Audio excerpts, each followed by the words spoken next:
Good morning, Terraria players, and welcome to a showcase of the Anarchist betas. Again, it's been a while. In this one, we look over the new Dark Artist rework, the Acolyte class. The next video after this one will be about the bosses, structures, enemies, and other classes. It's been a while since I covered the last beta, and a lot has changed. Let's get into all the good stuff. Don't forget to do what the algorithm likes, and let's get into it. Dark Artist has been completely overhauled from the previous version of this mod. All daggers, tomes, morning stars, and totems are gone, kind of. The lifesteal and life reduction focus are gone.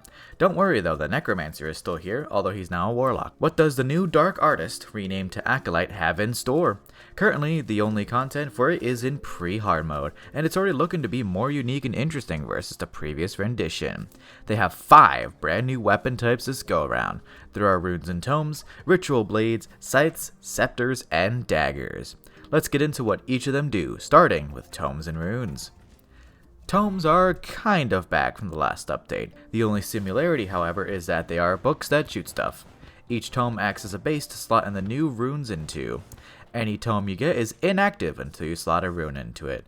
They all have 1 or more inactive rune slots, with accessories and such increasing the runes you can activate. Runes are obtained through defeating a mini-boss that'll be shown off in the next video. You slot them into a tome by left-clicking, and you can clear any rune that is active by right-clicking. When you activate a tome, it costs Arcturum to attack with the tome. Most tomes have a built-in rune, but you need to activate another rune to begin to use it. As for feedback on these runes, when I used the tomes in a short run, the Arcturum cost was very prominent and I had to swap weapons a lot, which is probably intentional to the redone class design. Use all the weapon types. The runes are not too difficult to get, which is pretty good. You just gotta wait for the warlock to spawn, which happens after 2 in-game days, which sometimes doesn't really work out that well. The big drawback to them is the Arcturum cost, and it's very noticeable during boss fights. The tomes are overall excellent though, and better in design and flavor than the previous ones, as much as I miss ones like Godslayer Spell and Hugh's Holiday.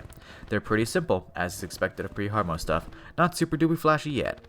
Next up, let's talk about the ritual blades. They're all sort of short swords that come with a dash as a right click.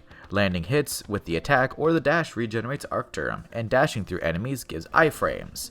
Like the last time I went over them, they're still pretty awkward to attack with.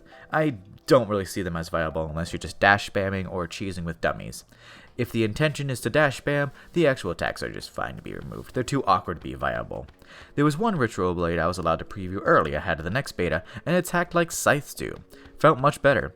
Honestly, the big issue is really they have an incredibly small range, mixed with the awkward swinging motion you have to do, results in a total lack of effectiveness, again, unless you're putting dummies around in your arena. The new one, however, that I was allowed to preview has more reach and its attack motions are easier to land. As for regenerating Arcturum, they're not very good at doing that if you're in a boss fight. The Arcturum regenerated from hitting and dashing is very low unless you use it against multiple targets, since the iframes allows you to pierce a row of enemies. Ritual blades are still not good and you really can't convince me otherwise. Lead developer, you can't convince me. I want you to convince me. Challenge my viewpoint on this. Make them good. Show me how they're supposed to be used. I do not like them. The next weapon type is Scythes. They're like ritual blades, but heal health instead of Arcturum and have an actual attack. They also have dashes. I much prefer them over ritual blades. They attack better while still having the excellent dash ability. The health gain really doesn't matter all that much. It would be better if they were Arcturum regeneration, which I believe is something that the lead developer is going to do for the next beta, is just swap them from health to Arcturum. A few of the scythes also have the ability to attack faster when you land consecutive hits, and some of them even have ranged attacks, which is pretty nice. They're the much stronger of the 2 melee options for Acolyte, much better attacks with range options in attack and the good dash ability. When they regenerate Arcturum instead of health in the next beta showcase, I will never ever touch a ritual blade again. I'll just go Scythes for the Arcturum regeneration. Even if it's not changed, I still might not touch a ritual blade. Scepters are the next new weapon. They act as magic staffs, but with a twist. Left click fires a projectile, sort of like the magic staffs, but right clicking summons or dismisses a specter, which creates an area of effect that costs Arcturum when you fire the scepter. They deal damage and give allies buffs within the radius. They're currently the only weapons that can go negative in Arcturum, as your Spectre saps it into the negative. Going negative is really bad, as you start losing life slowly until you regenerate up to 0 Arcturum. The regeneration is unchanged until you go to about 5 negative Arcturum, so it's pretty unforgiving, especially with a lot of the weapons using Arcturum and weapons dedicated to Arcturum regeneration being unusable. This is really the only downside to Specters. Maybe the other one could say that you don't get the buff when you're inside the Spectre's radius, it's just allies that get the buffs. At least it says it's allies get the buff. I'm not sure if it's you and allies, but it says allies on them. They're pretty strong even without the Spectre, and it feels like the big weapon type you're going to use when playing Acolyte. There's already quite a surprising amount of them, one for each gemstone already, and they seem to be a very unique weapon type. The issue I had last time of them not being very responsive and sluggish has been fixed. It's pretty nice. They're good weapons, Brent. The last but not least weapon type is the Daggers, and the most recent to be added, as there's currently only 2 in this beta. The most unique out of the 5 weapon types, they work like so. Each dagger has a number of daggers you can charge up when right-clicking, consuming Arcturum to charge them up to a certain max. You can then left-click to throw them out. They stick to enemies and deal increasing damage over time, while also storing a certain diminishing amount of health in them. After a bit, they return to you and heal you the amount they stole. You can also left-click to return them early.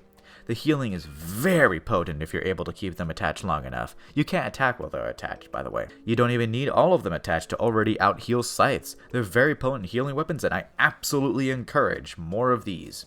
This class also has full armor sets that go all the way through P hard mode, and each weapon type except daggers is buffed by them for now. For all intents and purposes, Scythes are included when any armor piece or accessory says blades. The new armor sets are pretty strong, and they do the Acolyte gimmick pretty well. Low defense, but health increases and lifesteal on certain weapons. Accessories that help on the main weapons, Sonot daggers, and quite a few potions to help out. The class is very fleshed out so far, and besides ritual blades, very strong. I do actually prefer it to Dark Artist simply because of the design and how unique it is. In the next video, we take a look at the rest of the beta, the bosses, structures, and the other classes, and I am very excited to show off the bosses. Stay tuned for that, and thank you all for watching. I'll see you all in the next one. Blade Burger out.